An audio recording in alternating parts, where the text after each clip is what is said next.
Hey everyone, this is an energy update and intuitive reading to help us all get ready for Pluto going into Aquarius on the 20th. So the main idea here is that big shifts can be easy. They don't have to be painful.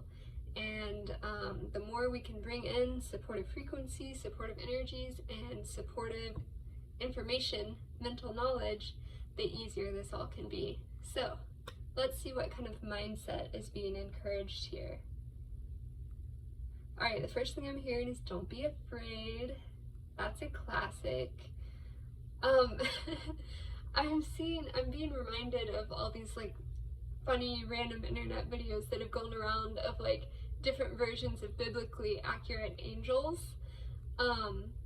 Some of them have like googly eyes or, all kinds of crazy stuff, and like angels showing up in the Bible and being like, be not afraid.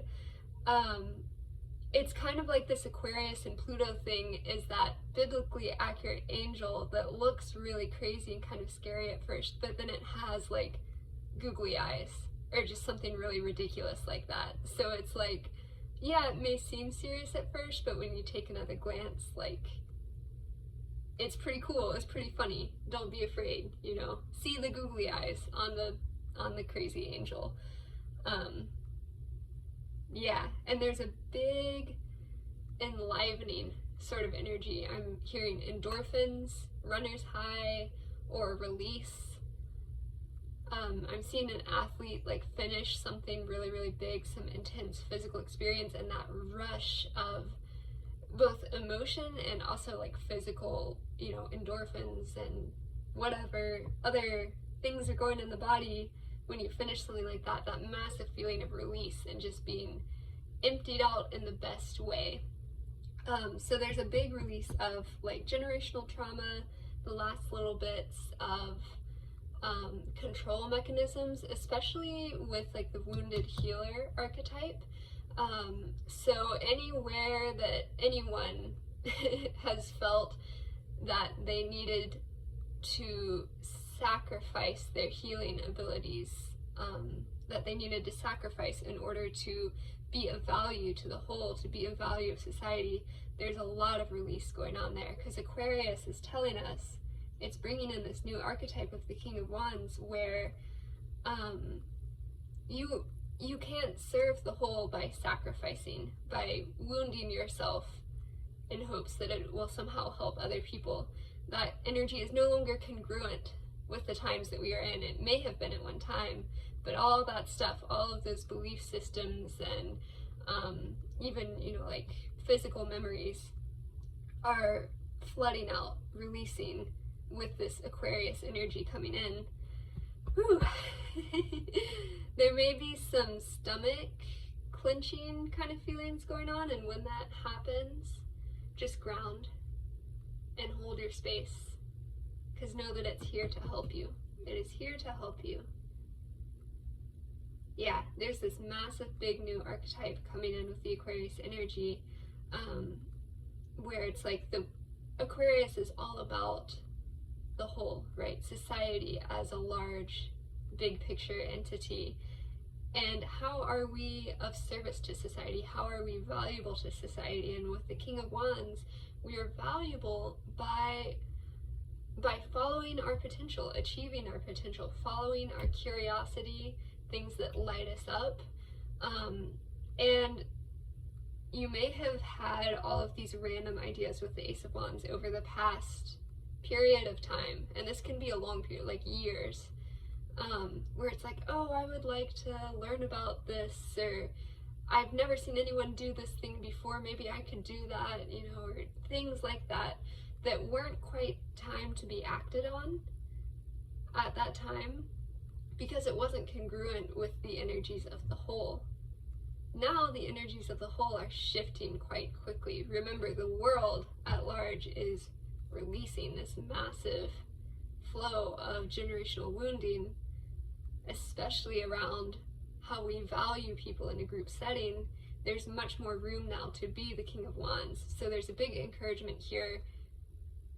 Yeah, okay, so it can be a big shift, right, with Aquarius moving into Venus, and they're saying one of the ways Aquarius moving into Venus. What am I saying? Pluto moving into Aquarius. Although I do see the Venus connection with like enjoyment. It's time to enjoy.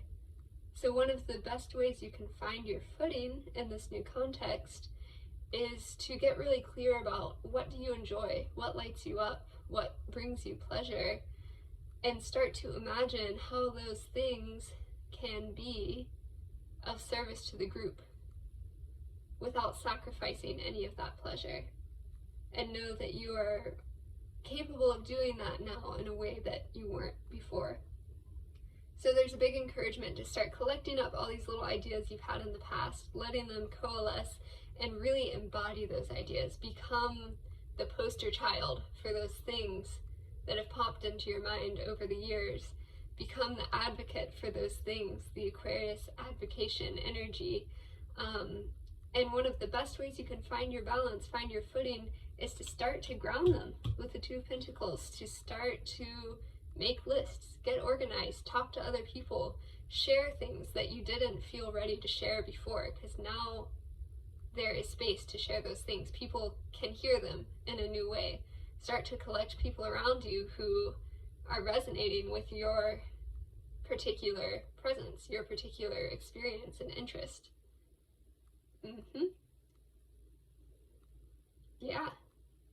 Yeah, it's all about self-efficacy, and like we can take action in new ways.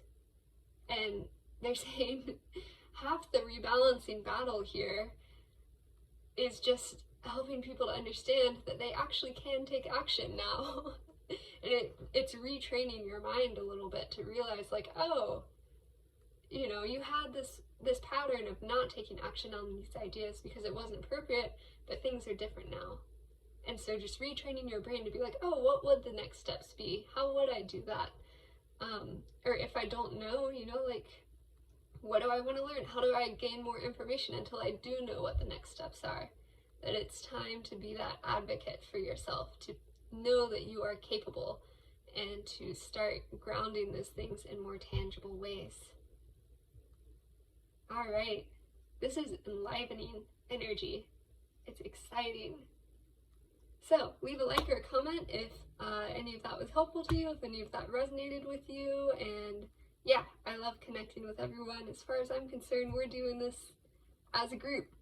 So I think the more we can talk and share our experiences, the better things tend to go. So that's it for now, and I will see you on the next one. Bye.